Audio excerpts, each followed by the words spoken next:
Who is God? In Christianity and other monotheistic religions, the creator and the ruler of the universe and source of all moral authority, also the supreme being, is called God. In polytheistic religions, however, one single God represents one deity who is responsible for various concepts within world creation, such as Mother Nature, Earth, water, or another element. At the base of every religion, there is the term sacred, and it usually refers to the idea of something set aside as holy and or forbidden in some cases. The reason why I chose to talk about sacred elements first is because the author of the treatise of the history of religions, which is Mircea Eliade, will be one of the main sources that I will be using to refer to this video today. Now, here is a more complex definition of the word sacred as previously mentioned. Something that is dedicated for the service or worship of a deity is considered worthy of spiritual respect and devotion and inspires reverence among believers. The property is often attributed to objects such as a sacred artifact or venerated artifact, places such as sacred ground or sacred church. The concept of things being made out or associated with the sacred is widespread among different religions, making people, places, and objects set apart for special use or purposes. It is transferred to the sacred sphere. Words for this include hallow and sanctify, which can be contrasted with desecration and deconsecration. These terms are used in various ways by different religions. Now, moving on to a different term, that is profane or profanity, which refers to a lack of respect for things that are meant to be sacred, which implies anything inspiring or deserving of respect, as well as behavior showing similar disrespect or causing religious offense. According to the Romanian historian and philosopher Mircea Eliade, religion is based on a sharp distinction between the sacred and the profane. According to him, for the traditional man, myths describe breakthroughs of the sacred, of the superman, of the superhuman into the world, and thus hierophanies are born. But what is a hierophany to begin with? Because this word or variations of this word are almost everywhere in his work. In essence, the word hierophany is a manifestation of the sacred. It is a formation of the Greek adjective for sacred and the verb also in Greek for to bring light or to reveal, which he would also argue that is completely different from the word theophany, in which a deity is revealed to a person or manifests in an observable and tangible form. The deity does not take an outward manifestation, but the term is used for inward manifestation in divine revelation or inspiration, where the God in a human version of itself is used as a divine incarnation, an avatar, or poetically the personification of a deity. So, to sum it up, a general term for manifestation of the sacred would be hierophany, whereas the appearance of a deity in a dream or to a human being in myth, revelation, is referred to a theophany. Scholars of religion note that hierophanies are products of their culture, in essence, and a culture both defines and is defined by its hierophanies. Now, two things that we have to note before moving on to the question that I have previously asked regarding gods and God would be to talk about the taboo and mana. Taboo is an activity that is forbidden usually forbidden in religions and beliefs. They are culturally specific, and they might differ based on the location and the culture. Mana is a spiritual force, energy, or healing power that permeates the universe in various mythologies, though its meaning seems to differ sometimes also. For example, Polynesian and Melanesian mythology, it's usually indeed a force of power, but in Buddhism refers to a term for pride, conceit, and ignorance.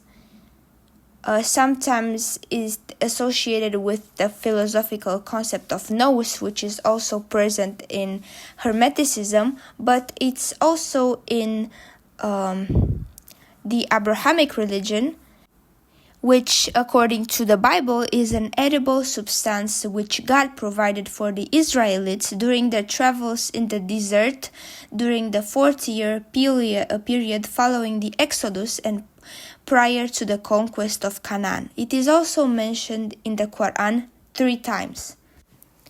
Now that we are familiar with these terms, we have to discuss a bit about them.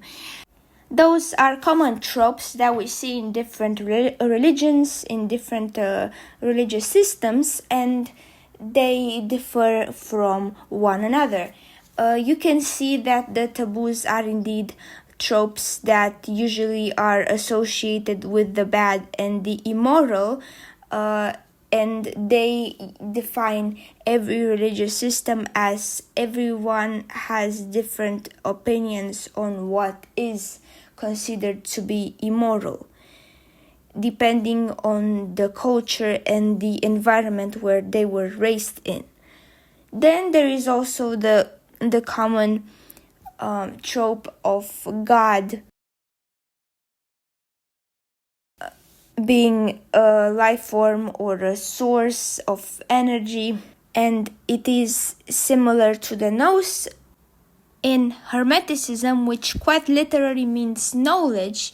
And for example, in the book 9 of the Corpus Hermeticum that I have referred to before in my previous videos, it brings forth either the good or the evil, depending upon wherever one's receiving one's perception from God or from demons.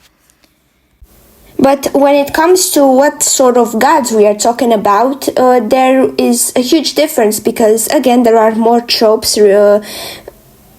related to more types of deities, each one being attributed to one element or another in nature or a specific event, as a natural event. There have been a lot of tropes like this, but I think we have to first talk about the Uranian gods and the rest of the gods. So first, Uranus is thought to be one of the primordial gods in the Greek pantheon. He is known as the god of heavens and the sky and a symbol of masculinity. He and his wife Gaia had children, including the 12 original Titans. Sky divinities have been present in a lot of mythologies throughout the time, and the masculine strength shown in a specific deity can be recognized in multiple religions, as in multiple religions the supreme god is referred to as he or him. This can be also considered a sign of rationality. This concept itself seems to often be associated with the Deus Ortisus, which in the history of religion as well as philosophy is belief in a creator god who has entirely withdrawn from governing the universe after creating it, or is no longer involved in daily activities of human. Such examples are, yes, even in Greek mythology, where older gods like Uranus and Gaia were simply withdrawn to make way for Kronos and Rhea, who turn to be the succeeded by the Olympians, especially by Zeus and Hera and their company. It's also in the Sumerian creation myth, where the younger gods like Enlil and Enki replaced the Deus Etisus, who is Anu, the supreme deity. Then, even in Christian theology, the Protestant reformer Martin Luther used the notion of the Deus Absconditus, hidden God, in order to explain the mystery regarding God. Something similar to the god of the skies would also be the common theme of a god of storms being present as the supreme or main important deity. Such examples we have Zeus, we have Odin, and Yahweh in the polytheistic Judaistic religion. But why the obsession with the sky deities? Well, according to Eliade, the process of evolution of the heavenly divinity is quite complex. The god of the sky, master of the world, is the absolute sovereign guardian of the laws, the god of the sky, the creator, the male par excellence, the husband of the great earth goddess, the dispenser of rain. It is needless to the point that out of nowhere do we meet one of these types of pure form, that the lines of development are never parallel, but they intertwine increasingly, that the sovereign God is also the distributor of rain and the fertilizer of the earth. Since the beginning of time, sky itself has been seen as a sign of divinity, it was a sign of fertility, a sign of the dawn of day and the coming of night. Therefore, that's how planets began being worshipped. More specifically, the sun and the moon, the solar and the lunar deities. Another thing to point out is the appearance of an earth goddess who is the wife of the sky god. However, we will talk about earth goddesses and the first goddesses to ever exist later. At first, we have to focus more on the solar and the lunar worship. Solar worship is one of the oldest forms of religious worship. It's usually associated with rationality as well as strength and power. Solar deities and the sun can be found throughout most of recorded history in various forms, but the sun is sometimes referred by its Latin name Sol or Helios. In recorded ancient Egyptian history, we all know about the Atum, the sun god, and later on Ra, and their collision, Atum-Ra. As the Old Kingdom theocracy gained influence, early beliefs were incorporated into the expanding popularity of Ra and the Osirian Horus mythology. Eventually, most Egyptian deities became associated with the sun, or became eyes of Ra, which were also known as solar deities. Here we could have Sekhmet, who had the sun incorporated as one of her core elements, and at night it was reflected in her eyes, or the sun found on the cow goddess Hathor during the night, and the rebirth of each morning and her son. We could also see this in Mesopotamian mythology. Historian Max Müller, of German origin, believed that most of those solar myths were born from Indo-European stories, and that the Archaic Sanskrit was the closest to the language spoken by Aryans. He compared all of those names and similar deities from different European groups, their etymological relationships to one another, and compared the similarities between them to the different versions of the deities and solar myths. However, this was criticized eventually,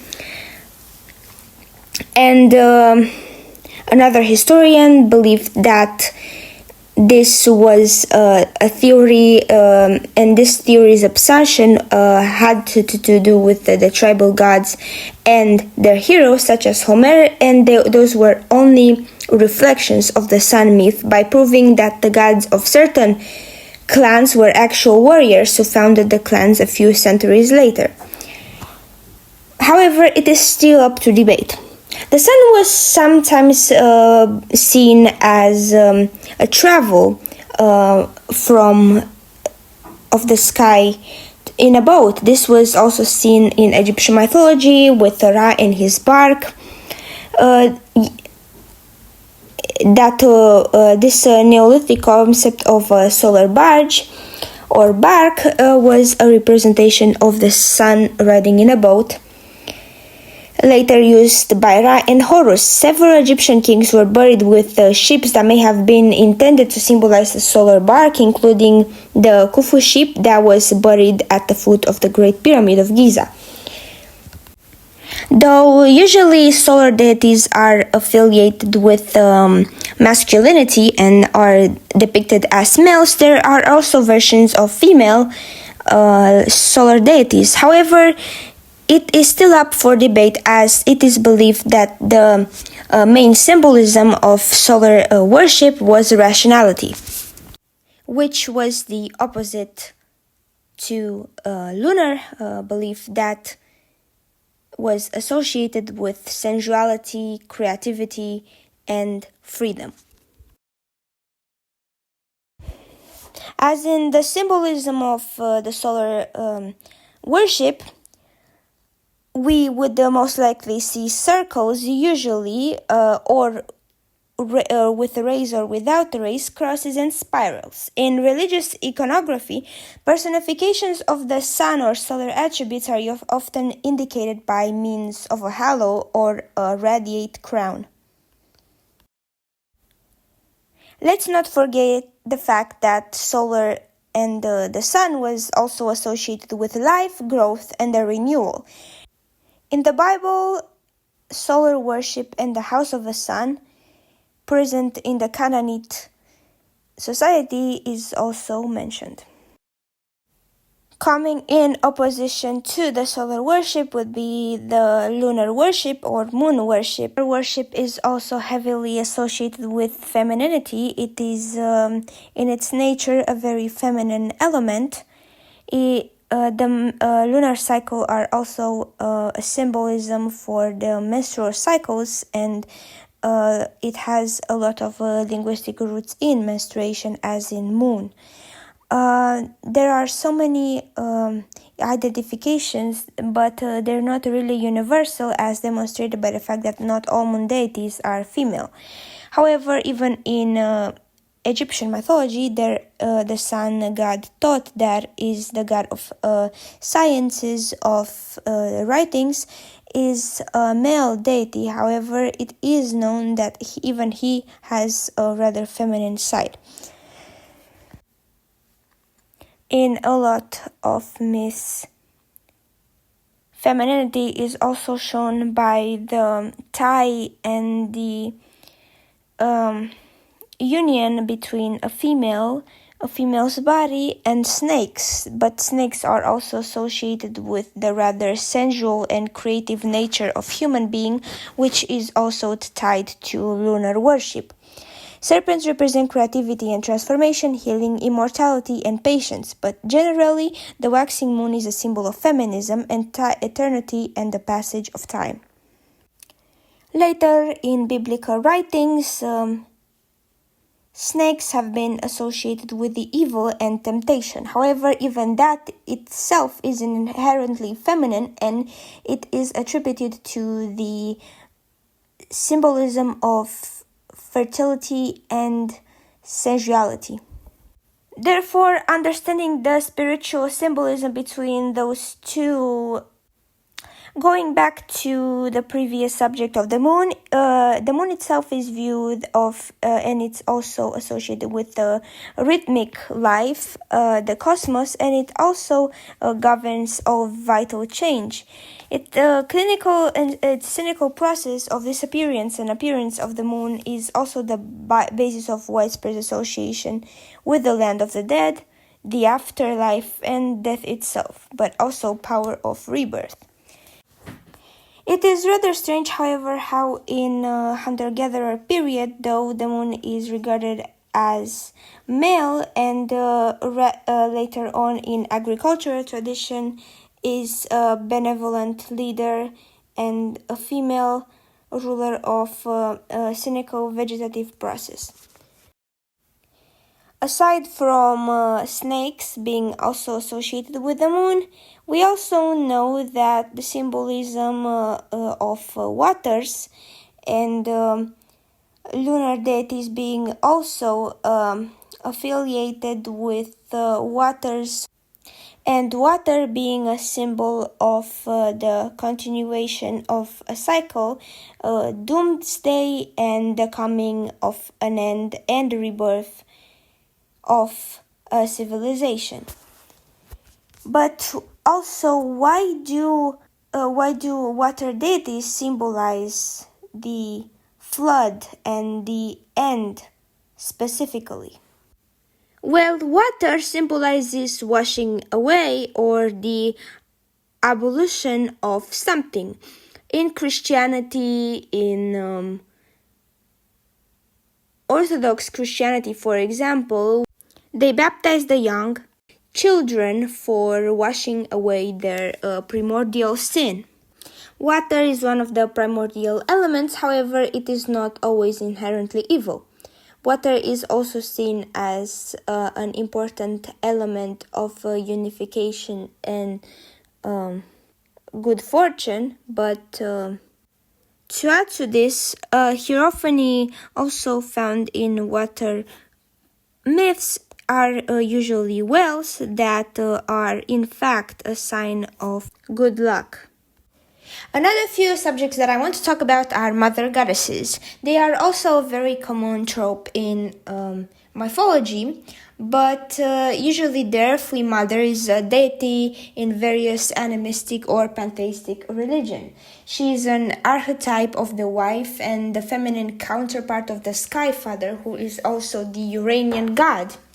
This is also present in Proto-Indo-European mythology, as well as other polytheistic culture, including the ancient Egyptian religion. However, though the nature of the motherly earthly goddess who brings fertility and fertilizes the earth is very common, it is not always the feminine character who is the deity that rules the earth. Sometimes, even in Egyptian mythology, the mother goddess is a sky goddess and her name is Nut, while the god of the earth is Jeb. And in most pictures, he is portrayed as sitting down, and she usually resembles the earth with her blue skin and stars on her body. Usually, the mother goddess is characterized as a mother, a progenitor, either as an embodiment of motherhood or fertility by her certain appearances and that portray her as a giver of birth. The cult of motherly goddess has been even before history, as we know some of the earliest proofs that we have are actually from the Neolithic period. For example, the seated woman of Catalhoek, I don't know if I'm pronouncing this right, is a baked clay nude female form, seated between felon-headed arm rests. It is generally thought to depict corpulent and fertile mother goddesses. The statue itself is one of the several iconography similar ones found at the site, and it dates since prehistory, most specifically since the Stone Age. It is found in Turkey, and it is currently located at the Museum of Anatolian Civilization in Ankara. Then we also have statues like the Venus of Willendorf, and in the Kokuten civilizations, various idols that depict female characters.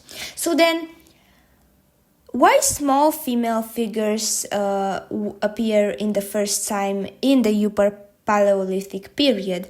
Because it is seen that way before male deities have been shown as a symbol of strength and power, it was the women who were depicted as godly, but mostly because of their fertile and their birthly powers.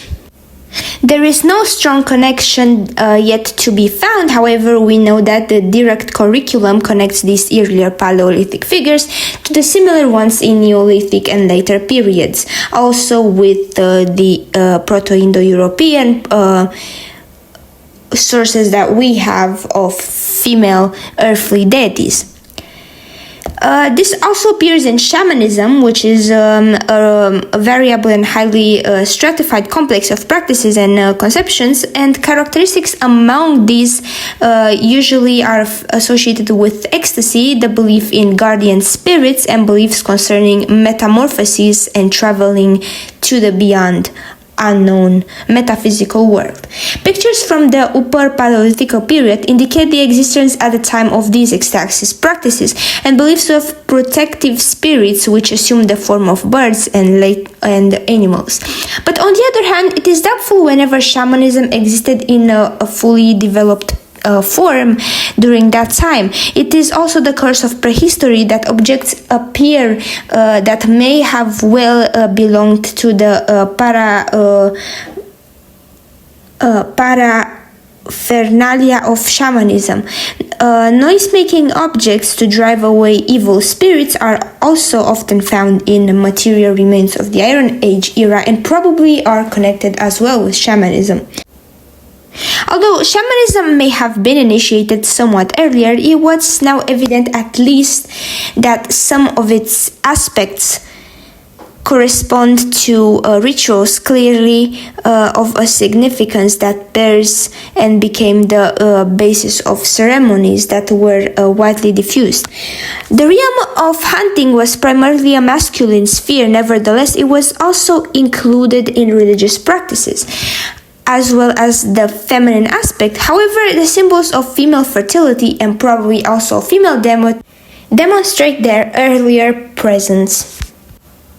Now that we have discussed the vastly majority of gods and goddesses, we might have to also talk a bit about the other symbolism that we have. For example, trees that are associated often with prosperity and birth, the creation of life and life itself. This is also present in Norse mythology. They too are mentioned in Islam, and in the Quran, this concept and idea, this way of life or code of life is written within a tree, and this is also represented as a good tree and a bad concept as a bad tree. Now, this is also in the Old Testament in the creation of humankind. Therefore, we also have symbols of rocks that usually are associated with strength, steadiness, and durability. This often refers to cratophanes, and cratophanes, they too have rather strange origins, as in pagan origins, and have perpetuated in folklore later on, as rocks have become a symbol of death as well, and some rocks have been named as the center of the earth. Here we have the Sinai mountain and also Mecca. If we were to take any given example and element, we would realize that they have a hidden meaning and esoteric meaning behind it, which is rather interesting, because all of these concepts that we are familiar with have at least an association with an element in nature. From ex nihilo, the creation out of nothing, to rhythm and sensuality and maternity and femininity, but masculinity as well as strength and durability. Everything is connected to at least one element within our environment. That presents us with what we have to know about the thing that I will be discussing next, which is the revolution and monotheistic changes of religions. And this too is mentioned in Mircea Eliade's treatise on the history of religions, where he believes that as a result of bloody cults, orgies, and violence, have emerged a new type of religion, which is the monotheistic religions. Well, not really a new type, because monotheistic religions have existed for a longer period of time. However, this has become a more mainstream set of beliefs. The religious revolution of monotheistic, prophetic, and messianic structure of a Semitic world took place. In the struggle between Baal and Yahweh or Allah, a new update was made of heavenly values opposed to the earthly values, like I've mentioned, with wealth, fecundity, strength, and femininity. This criteria of concrete sacrifice and supremacy of ritual gestures has been rather replaced with the internalization of faith by prayer and good deeds. The history made inevitable the overcoming of these epiphanies of the elementary forces of life that not really necessarily imply the conclusion that they were divided of religious value. We have the opportunity to show that these archaic epiphanies originally represented means by which biological life was sanctified. In the only extent that they lost their original function, emptying themselves of this sacred, becoming the mere vital and the social phenomena. Yet in many cases, the heavenly God is replaced by a solar deity or a deity that represents light and lightness.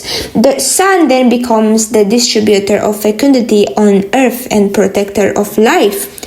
Sometimes the iniquity of wisdom and passively of the heavenly God are revalued in a metaphysical sense, and the God becomes the epiphany of the cosmic norm and the moral law. The divine person reduces from this form of the idea of the religious experience. By the way, quite poor in the case of majority of heavenly gods, but it becomes a theoretical understanding, more of a philosophy. Some heavenly gods preserve their religions relevantly by sovereign means. They are those who are best and manage to maintain their supremacy in their pantheon. For example, Yahweh becomes the supreme god, yet Yahweh was initially a thunder god and Uranian god. Also, Zeus, Jupiter, and those kind of Uranian deities.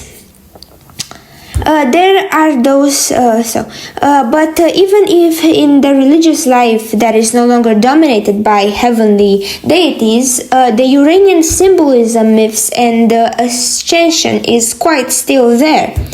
What is up continues to reveal the transcendent of any religious means. If the divine forms change, the simple fact that they were revealed in such forms by the human consciousness, they have a history and follow the line of destiny.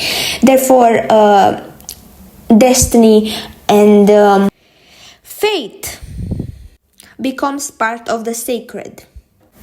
So, as an opposition to the belief that the body and yourself is the main source of divinity and you possess your sexuality that can be part of occult practices and shamanism, comes the idea that you have to be a person who does good deeds and who remains modest in order to achieve the afterlife and be granted a place in a world where only people who are influenced by the good and good deeds and who serve God are allowed to enter. Those so-called groups of Gnostic beliefs were characterized by a mythology that distinguishes between an inferior creator world god, a demiurge, and the more transcendent god of rather order of being. Another frequently encountered theme is that a special class or race of humans is descended from the transcendent realm and is destined to achieve salvation and to return to its spiritual origins. But now going back to the first question that I've asked as I started this video, who is God? I think that is a highly philosophical question, but in the simplest way I can put it, I think that God is real and God exists. However, some religions see God under a name and an appearance as idols or as a celeste being with a specific name, but God is a rather more than an energy, but the everything and everything there was and everything there will be and that there is and that exists. Therefore, yes, God is real the way I see it and the way I believe it, and I do personally believe that in order to understand religion better is to search truth in various religions and document yourself, because I think that for years now I have been trying to seek truth, and it all seems to go back and forth, but it all comes down eventually to religion. And so I study in my free time ancient religions and religion itself and religious philosophy, because I think that you have to seek God and understand God in order to be at peace with your own meaning and your own existence. And